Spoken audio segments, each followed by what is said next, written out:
देवियों और सज्जनों, महाभारत युद्ध और कर्ण की जय पराजय सीरीज के 11वें भाग में आपका स्वागत है।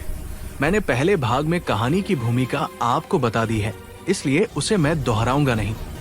यदि आप इस सीरीज का पहला भाग देखना चाहते हैं तो मैं डिस्क्रिप्शन बॉक्स में लिंक दे दूंगा, आप उसे देख सकते हैं। देवियों सज्जनों, आज हम लेकर आए हैं महाभारत के द्रोण पर्व के घटोत्कचवध पर्व का रहस्यमय और रोमांचकारी अध्याय 159, जब अर्जुन और कर्ण आमने सामने आए। कथा सीरीज का भाग 11। आप गीता प्रेस के महाभारत को पढ़ें, जो उसमें लिखा है वही मैं आपको बता रहा हूं। मैंने अध्याय की संख्या को बता दिया है, आप उसे जरूर पढ़ें और तब विश्वास करें। देवियों और सज्जनों, आज की कथा है महाभारत के द्रोण पर्व की। अध्याय 159, घटोत्कचवध पर्व का वह प्रसंग जहां सूर्यपुत्र कर्ण और पांडुपुत्र अर्जुन आमने सामने आए।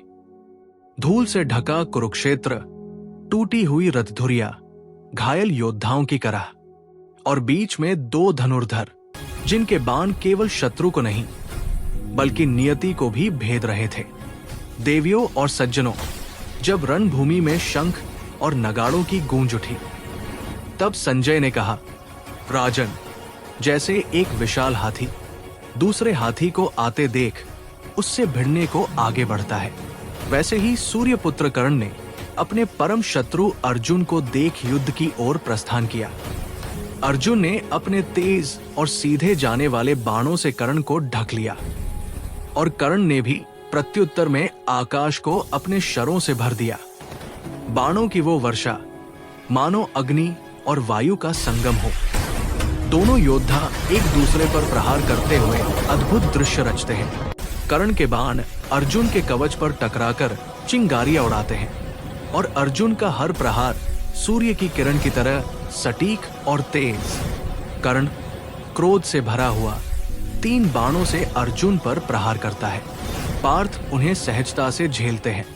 फिर धनुर्धर अर्जुन मुस्कुराते हुए अपने गांडीव से 300 तीखे बाण छोड़ते हैं, जो आकाश को अग्निमय कर देते हैं। उन बाणों की चोट से कर्ण का शरीर लहूलुहान हो उठता है, पर उसका मन अब भी अडिग है। वो प्रतिघात में बाणों की एक भीषण वर्षा करता है, जिसे अर्जुन अपने कौशल से हवा में ही काट देता है।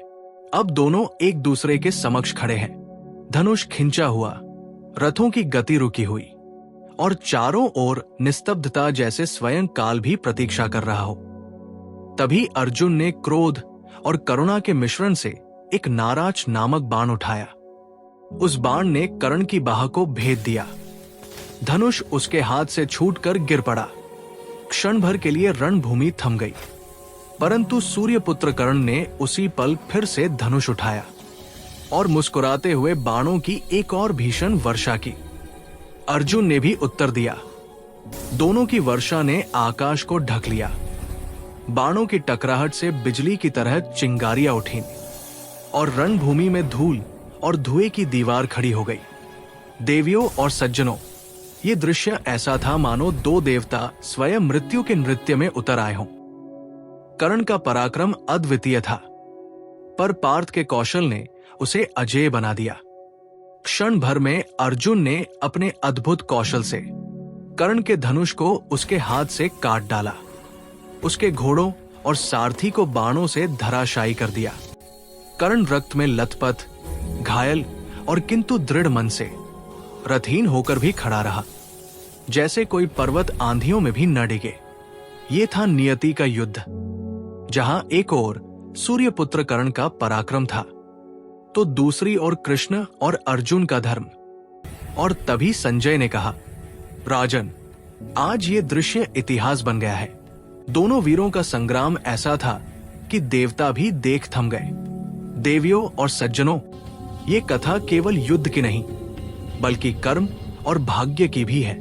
कर्ण की वीरता और अर्जुन का धर्म दोनों मिलकर हमें ये सिखाते हैं कि पराक्रम का मोल केवल बल में नहीं, सत्य और नीति में होता है। धनुष झुका, रणभूमि मौन हुई, पर उस मौन में आज भी गूंजते हैं 2 नाम, कर्ण और अर्जुन। जय हिंद, जय श्री राम।